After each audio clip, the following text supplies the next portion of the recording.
When we are discussing restructuring for Nigeria, I don't want an 80-year-old man to be the person speaking for me. The most successful illusions do not happen on a stage under a spotlight. They happen in the dark months before the audience even sits down.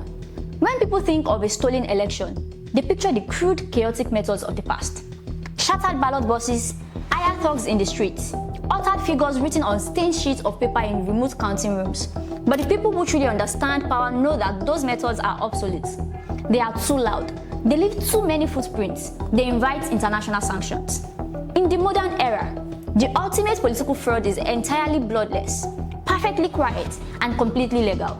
It is executed through code, strict calendar deadlines, and institutional restructuring. It is a slow, methodical erasure of the population, designed so that by the time you walk into a polling unit, your choice has already been mathematically neutralized. But if you know how to look past the press releases and connect the dots across history, you realize we are watching a highly sophisticated play. The clock is ticking toward the July 10, 2026 nationwide registration deadline, and the trap is already closing. It's so sad now that we have gotten used to evil. But before we continue, like and subscribe to our YouTube channel. Nigeria is bleeding, man. Our country is bleeding bad. In early 2026, Nigeria's political landscape shifted. President Bola Ahmed Tinubu signed the Electoral Act Amendment Bill 2026 into law, while Professor Mahmood Yakub stepped down, handing over to Professor Joash Ojo Amukpiton, a senior advocate of Nigeria and a respected legal scholar. The public was told this was a fresh start, but history shows that governments can suppress participation without banning it outright, a tactic known as structural disenfranchisement. During the Jim Crow era in the American South, authorities used literacy tests and complex registration process to discourage voting. The same principle applies when administrative orders become too difficult to overcome. Today, years of insecurity have displaced millions of Nigerians. Many have lost their permanent voters card and remain far from their original registration centers. Under the Electoral Act Amendment 2026, voters can only vote where they registered unless they complete a voter transfer process. For displaced citizens living in camps, this can be a major obstacle. Critics argue that by failing to provide accessible voting arrangement for IDPs, the system risks excluding entire communities from the electoral process. You do not need to steal ballot boxes if administrative barriers can keep people from voting in the first place. Nigerians have reached a point where they are no longer afraid of debt because the Tinubu regime has killed us with economic policies, with political policies. Every large bureaucratic system relies on a concept known as engineered friction. The act of making a platform just frustrating enough to discourage users while maintaining plausible deniability. In mid-2026, a wave of panic swept across social media. Rumors claimed that June was the final deadline for Nigerians to obtain a PVC. In reality, the nationwide registration window remains open until July 10, 2026. The June 11 deadline applied only to the governorship election in Ekiti State, scheduled for June 20.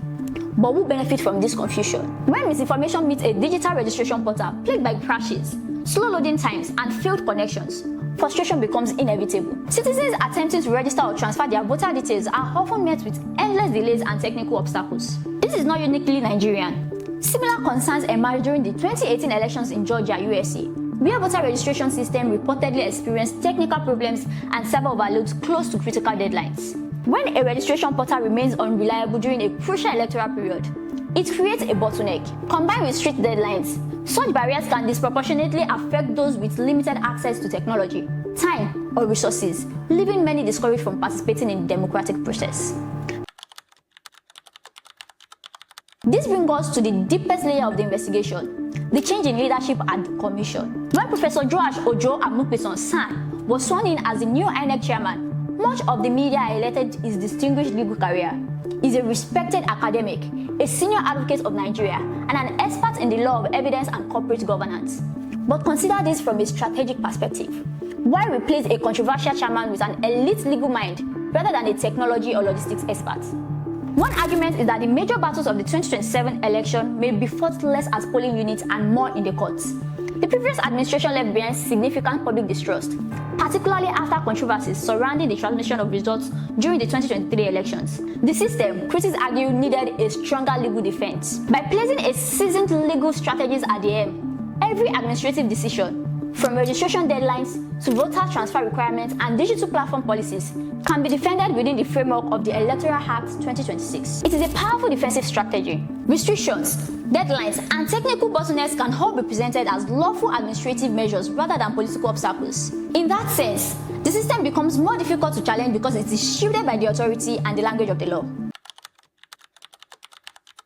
If you think this is unique to Nigeria, you may be missing a broader global trend. Across the world, from restrictive voter ID laws in some Western countries to digital citizenship system in parts of South Asia, governments are increasingly recognizing the power of data in shaping political participation. The argument is simple.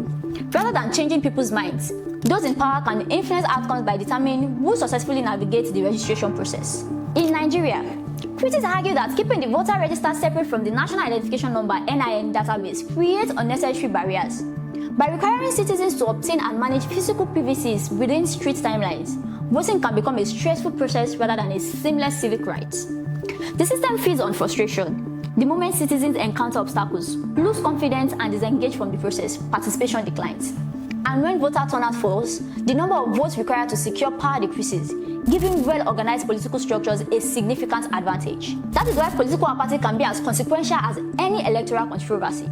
The fewer people who participate, the easier it becomes for a motivated minority to determine the outcome. To conclude, the invisible wall is real and it is being built brick by brick right in front of us. The strict July 10, 2026 deadline is approaching, and the systemic bottlenecks are not going away on their own. The only way to break an engineered bottleneck is through mass, uncompromising persistence. If the online portal fails you, do not retreat in silence. Find the physical local government INEC offices. Force your way into the register. Stand in the queues. Demand your biometric capture. The moment you refuse to be erased from the digital database is the moment their mathematical projections begin to fall apart. The machinery wants you to give up. The question is, will you let them? What is your experience with the system so far? Have you met the world trying to register or transfer your details? Drop your thoughts, your encounters, and your theories in the comment below. Let us expose the patterns together. If this deep dive opened your eyes to the chess game being played with our future, hit the like button. Share this video with everyone who needs to wake up before the gates close. Subscribe to the channel for more raw investigative breakdowns. See you in the next video. Bye for now.